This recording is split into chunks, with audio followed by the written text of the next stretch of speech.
کہ اللہ تعالیٰ فرماتا ہے کہ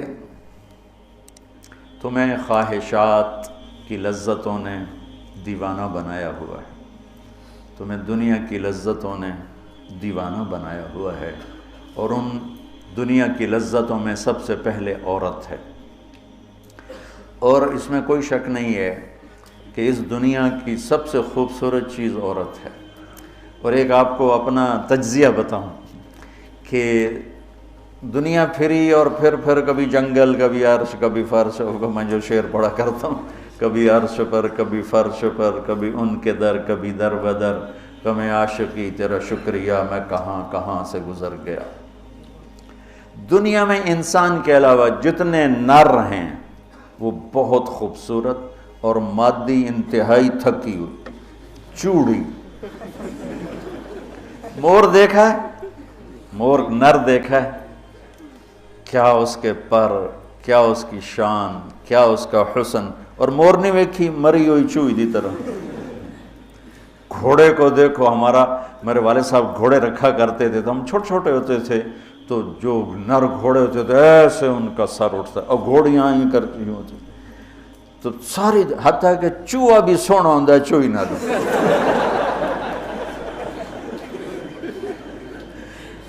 نر کبوتر دیکھو، مادہ کبوتر دیکھو، نر شیر دیکھو، شیر نہیں دیکھو، کھوتا بھی سونا ہے کھوتی نہ دو۔ یہ میرا ایک تجزیہ ہے کہ انسان کے سوا جتنی مخلوق جاندار، اس میں نر خوبصورت ہے، مادہ اس کے مقابلے میں بالکل ماٹھی۔ اور انسانوں میں اس کے برعکس ہے، اس میں مادہ خوبصورت ہے، نر اس کے مقابلے میں نوکر ہی لگتا ہے بیچارہ۔ اللہ نے عورت کو حسین بنایا ہے، مرد سے زیادہ حسین اللہ نے عورت کو بنایا ہے۔ اور جنت کی بھی سب سے بڑی نعمت اللہ کی رضا اور نبیوں کا پڑوس اور اللہ کا دیدار، جو ایک روحانی نعمتیں ہیں۔ اس کے بعد جو جنت کی سب سے بڑی نعمت ہے وہ جنت کی نیک عورت ہے، جنت کی حور ہے۔ اس سے بابا آدم علیہ السلام جو جنت میں اداس پھرتے تھے، جب ماں جی آئے تو ٹھر پائے آدم علیہ السلام، خوش ہو گئے، واہ واہ جوڑی بن گئے، جوٹی دار آ گیا۔ اور یہ بات تو آپ سب کو معلوم ہے کہ اللہ نے یوسف علیہ السلام کو سب سے حسین بنایا، لیکن یہ بات کم معلوم ہے کہ عورتوں میں سب سے حسین اللہ نے حوا کو بنایا، جیسے حوا۔ آج تک کوئی عورت ایسی خوبصورت نہیں پیدا کی گئی جیسے اللہ تعالیٰ نے حضرت حوا کو پیدا کی۔ تو انسانی لذتوں میں سب سے بڑی لذت، سب سے بڑی خواہش وہ اللہ نے عورت، نیک عورت دنیا کی سب سے بڑی نعمت ہے۔ الدنیا کلھا متاع وخیر متاعها المرأة الصالحہ، دنیا چند روزہ ساز و سامان ہے، اور اس میں سب سے اعلیٰ درجے کا ساز و سامان نیک عورت ہے، نیک عورت جس سے زندگی کی رونق ہے، جس سے زندگی میں حسن ہے، جس سے زندگی میں جمال ہے۔ عربوں میں دستور تھا مار پٹائی کا، تو جب مدینہ میں ایک ریاست قائم ہو گئی تو عورتوں نے آ کے شکایت کی ہمارے خامد ہمیں مارتے ہیں، تو آپ نے منبر پر کھڑے ہو کر غضبناک انداز میں کہا، جو عورتوں پہ ہاتھ اٹھاتے ہیں ان میں کوئی انسانیت نہیں۔ اس قدر شدید ڈانٹ پلائی، جو عورت پہ ہاتھ اٹھاتا ہے اس میں کوئی انسانیت نہیں، لا خیر فیہم، کوئی انسانیت نہیں ان۔ اور آپ نے فرمایا کہ خیرکم خیرکم لأہلہ، سب سے اعلیٰ درجے کا مسلمان وہ ہے جو بیوی کے ساتھ اچھا سلوک کرتا ہو۔ اور پھر فرمایا، اور میں اپنی بیوی کے ساتھ تم سب میں سب سے زیادہ اچھا سلوک کرتا ہوں۔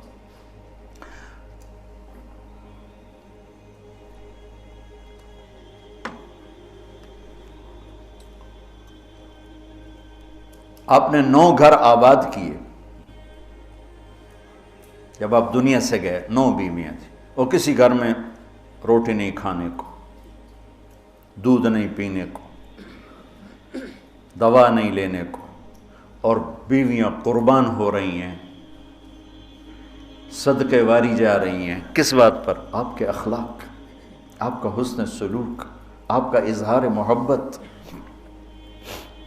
آپ کی رواداری، آپ کا انصاف، آپ کی دلداری۔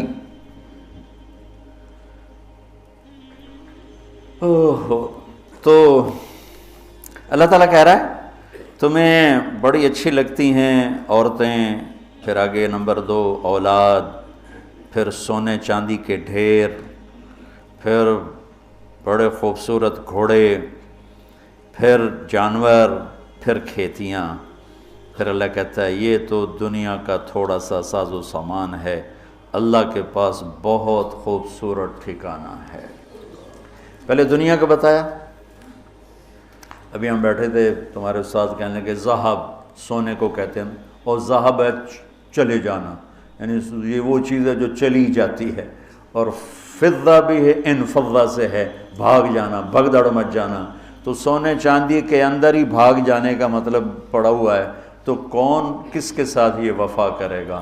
لیکن انسان کی کمزوری اللہ نے بتائی کہ تمہیں عشق ہے، تمہیں تمہاری خواہش ہے میری بیوی ایسی ہو، میرے بچے ایسے ہوں، میرے پاس سونے چاندی کے ڈھیر ہوں، اور میرے پاس سواریاں ہوں، گھوڑے ہوں، میرے پاس لینڈ کروزر ہو، میرے پاس مرسڈیز ہو، میرے بڑے کھیت ہوں، بڑا زمیندارہ ہو، بڑا میرا ڈیرا ہو۔ یہ سارے تمہارے اندر کے خیالات ہیں جو اندر جنم لیتے رہتے ہیں، لیکن لو بھی لوگے تو کب تک لوگے؟ شیر شاہ سوری نے جب دلی کو فتح کیا، بہت اچھا بادشاہ تھا، بہت اچھا بادشاہ،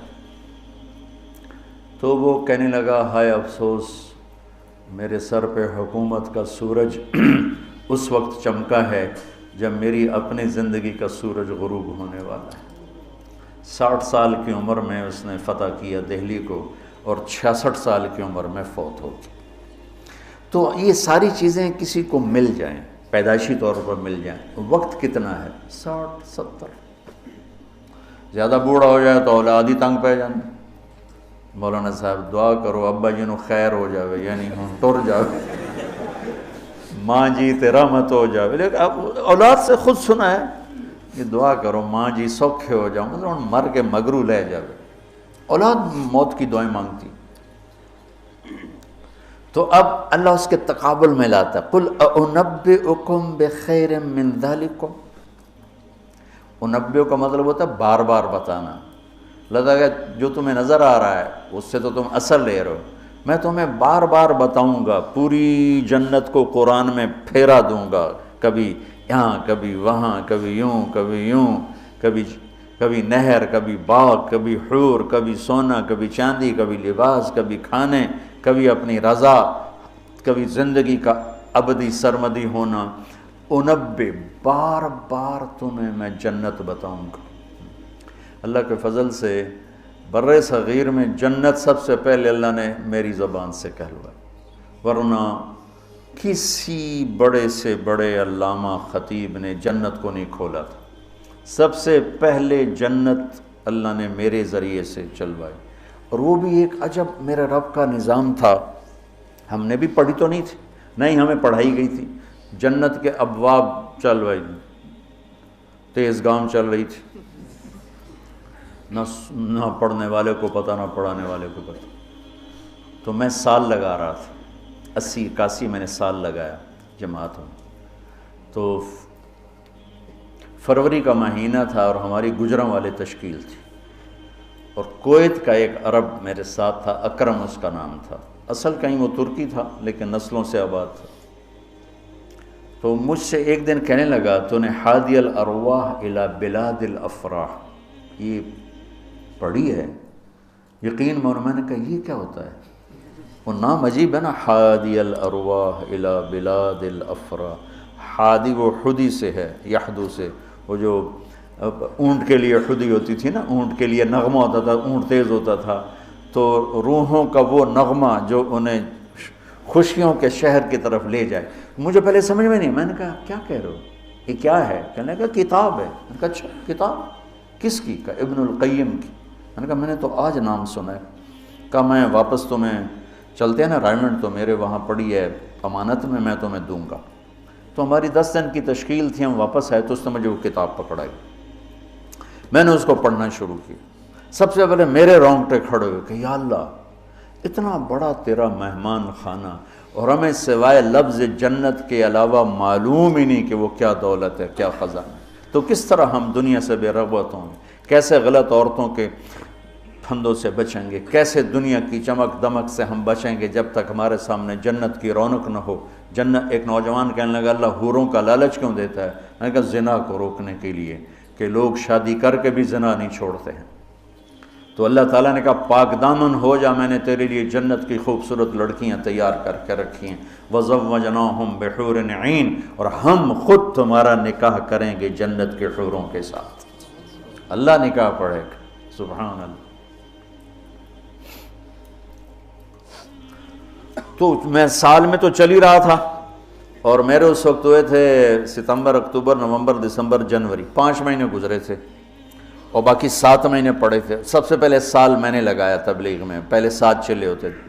میں نے جنت کو شروع کیا، پڑھتا اور بولتا، جماعتوں میں تو پھر رہے تھے، ادھر پڑھنا ادھر بولنا، ادھر پڑھنا ادھر، وہ سارا ایک دم میری ہوا جو شہرت کی ایسے ہوا کی طرح میرا نام پھیل گیا کہ کبھی کسی نے جنت سنی نہیں تھی۔ وہ کہا ہم نے تو 70 سال عمر ہے، کوئی کہ 80 سال عمر ہے، کوئی کہ میری 50 سال عمر ہے، میری 60 سال عمر ہے، میں نے زندگی میں کبھی جنت کو نہیں سنا، میں نے پہلی دفعہ آپ سے جنت کو سنا۔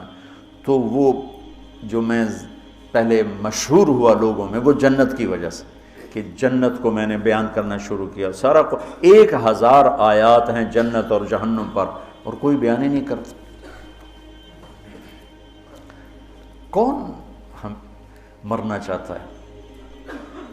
کون غربت چاہتا ہے؟ کون بیماریاں چاہتا ہے؟ کون دکھ چاہتا ہے؟ ہر ایک چاہتا ہے کہ ایک آئیڈیل لائف ہو، آئیڈیل گھر ہو، ایک خوبصورت زندگی ہو۔ تو اللہ نے کہا میں نے چھپا کے رکھی ہے، اب تھوڑے دن میری مان لو، پھر تم آ جاؤ، پھر دیکھو میں تمہیں کیسے دیتا ہوں۔ تو قل انبئکم بخیر من ذالکم، میں تمہیں یہ یہاں کی عورت، یہاں کی اولاد، یہاں کا سونا چاندی، یہاں کے گھوڑے، یہاں کی سواریاں، یہاں کی لینڈ کروزریں، یہاں کے جانور، یہاں کی زمینیں جائیدادیں تو تم دیکھ رہے ہو، تمہیں ایک اور جہان بتاؤں؟ ایک اور جہان بتاؤں؟ یا اللہ کون سا ہے؟ قل الذین اتقوا، وہ سب کے لیے نہیں ہے، وہ ان کے لیے ہے جو میرے یار بنیں گے، جو مجھ سے دوستی لگائیں گے، سب کے لیے نہیں ہے، یہ وہ ہیں جو میرے یار بنیں گے۔ للذین اتقوا، یہ ہمارے دیہاتی کہتے ہیں اللہ آپ پہ بشکش،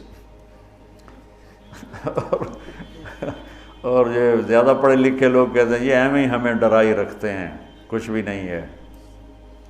تو ایسی بات نہیں ہے۔ اللہ تعالیٰ نے حسین اور یزید میں فرق کرنا ہے۔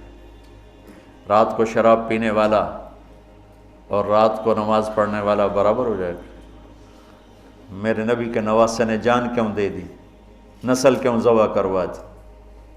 اگر یہی فیصلہ ہونا ہے کہ رات کو ناچنے والی، رات کو رونے والی برابر ہو جائیں، رات کو پوڑی بیچنے والا، شراب بیچنے والا، اور صبح سے شام تک حلال کمانے والا، تھک کے گھر جانے والا، اللہ ان کو برابر کر دے گا۔ سچ بولنے والا، جھوٹ بولنے والا برابر ہو جائیں گے، نماز پڑھنے والا، نہ پڑھنے والا برابر ہو جائیں گے، سود کھانے والا، حلال کھانے والا برابر ہو جائیں گے۔ تو پھر کربلاؤں کا مقصد کیا ہے؟ پھر تو ساری کربلاؤں کی تاریخ ختم ہو جاتی، ختم ہو جاتی، انسانیت نام کی کوئی شے نہیں رہ جاتی۔ تو میرے رب نے وَامْتَازُوا الْيَوْمَ أَيُّهَا الْمُجْرِمُونَ کا اعلان کیا ہے۔ ام نجعل الْمُتَّقِينَ كَالْفُجَّارِ أَفَنَجْعَلُ الْمُسْلِمِينَ كَالْمُجْرِمِينَ مَا لَكُمْ كَيْفَ تَحْكُمُونَ۔ تو قرآن بتا رہا ہوں، سورہ کیا نون القلم، کہ تمہارا دماغ خراب ہو گیا ہے کہ میں فرما بردار اور نافرمان کو ایک جیسا ڈیل کروں گا؟ تمہارا دماغ خراب ہو گیا۔ ایک آدمی رات کو زنا کر رہا ہے، ایک مصلی پہ بیٹھا رو رہا ہے، ان دونوں کو اللہ برابر کر دے گا؟ تو للذین اتقوا، ہم نے ایک بڑا اسپیشل پروگرام، پیکج، لیکن ہے تقوی والوں کے لیے۔ اچھا، تقوی والا بننا کوئی مشکل کام ہے؟ یہ کوئی ایسی آسمانی چیز ہے، آفاقی چیز ہے؟ قرآن کا پہلا صفحہ دیکھو، کتنا آسان کام ہے تقوی والا بننا۔ ہدی للمتقین، یہ ہدایت ہے تقوی والوں کے لیے۔ کون ہوتے ہیں؟ الذین یؤمنون بالغیب، جو غیب پہ ایمان لاتے ہیں۔ تو ہم سب غیب پہ ایمان لائے ہوئے ہیں نا۔ وَيُقِيمُونَ الصَّلَاةَ، اور نماز پڑھتے ہیں۔ تو ہم نماز پڑھتے ہیں نا۔ وَمِمَّا رَزَقْنَاهُمْ يُنْفِقُونَ، جو ہم نے دیا ہے اس میں سے خرچ کرتے ہیں۔ تو کوئی خرچ کرتے تو ہوگے نا، مولوی ہوتا تو بخیل ہے، تو چلو کچھ تھوڑا بہت تو خرچ کرتے ہوگے نا۔ وَالَّذِينَ يُؤْمِنُونَ بِمَا أُنزِلَ إِلَيْكَ، جو قرآن پہ ایمان لائے، وما انزل من قبلک، جو تورات زبور انجیل پہ ایمان لا، بتاؤ اس میں سے کون سی مشکل ہے؟ ایمان لانے میں پھر ساری شرطیں آ جائیں گی نا۔ یہ کہا جا سکتا ہے یہ کیسا تقوی ہے، روزے کا ذکر ہی نہیں، زکوٰۃ کا ذکر ہی نہیں، حج کا ذکر ہی نہیں، تو والذین یؤمنون بما انزل الیک، جو قرآن پہ ایمان لائے تو زکوٰۃ بھی دینی پڑے گی، حج بھی کرنا پڑے گا، سچ بھی بولنا پڑے گا، جھوٹ بھی چھوڑنا ہوگا، حرام بھی چھوڑنا ہوگا، وہ تو سارا اس میں آ گیا۔ تو للذین اتقوا، تقوی والا کوئی آفاقی ہو تسی تو جو بڑے تقوی والے ہو، ارے بھائی ہر مسلمان بڑی آسانی سے تقوی والا بن سکتا ہے، چند تو چیزیں ہیں، کر لو تو تقوی آ جائے گا۔ چلو ٹائم ختم ہو گیا، پھر جنت کل بتائیں گے۔ اللہم لک الحمد کما انت اہلہ، فصلی علی محمد کما انت اہلہ، وفعل بنا ما انت اہلہ، انک اہل التقوی و اہل المغفرہ۔ میرے مولا یہ تیرا گھر جو تو نے بنایا ہے، سجایا ہے، ہمارے بھی نصیب فرما دے، اور یا اللہ تو نے جو اس دنیا میں شیطان کے پھندے بتائے ہیں، ہمیں ان پھندوں سے نجات عطا فرما۔ ہم بڑے کمزور ایمان والے ہیں میرے آقا، ہماری اتنی طاقت نہیں کہ شیطان سے لڑ سکیں، ٹکر لے سکیں، تو اپنے حبیب کے صدقے ہمیں شیطانی پھندوں سے بچا، اور ہمیں اپنا بنا، تقوی والا بنا، زہد والا بنا، انابت والا بنا۔ ان سارے بچوں کو ہمارے لیے زاد راہ بنا، سرمایہ آخرت بنا، اور انہیں ہادی و مہدی بنا، اور ہمارے سارے اداروں کو قبول فرما، ہماری ضرورتوں کو اپنے غیب سے پورا فرما، اور جتنے لوگوں نے، بندوں نے، بندیوں نے، مردوں نے، عورتوں نے ہمارے ساتھ ہاتھ اٹھائے ہوئے ہیں، ان سب کی جھولیوں کو بھر دے میرے مولا۔ سب کے دکھڑے ہیں، سب کے شکوے ہیں، سب کے پریشانیاں ہیں، اپنے فضل و کرم سے ان مبارک راتوں کی طفیل سب کی جھولیوں کو بھر دے میرے آقا، سب کو خوشیاں دے دے، غم ان کے سمیٹ لے، خوشیاں ان کے گھروں میں بھر دے، ڈال دے۔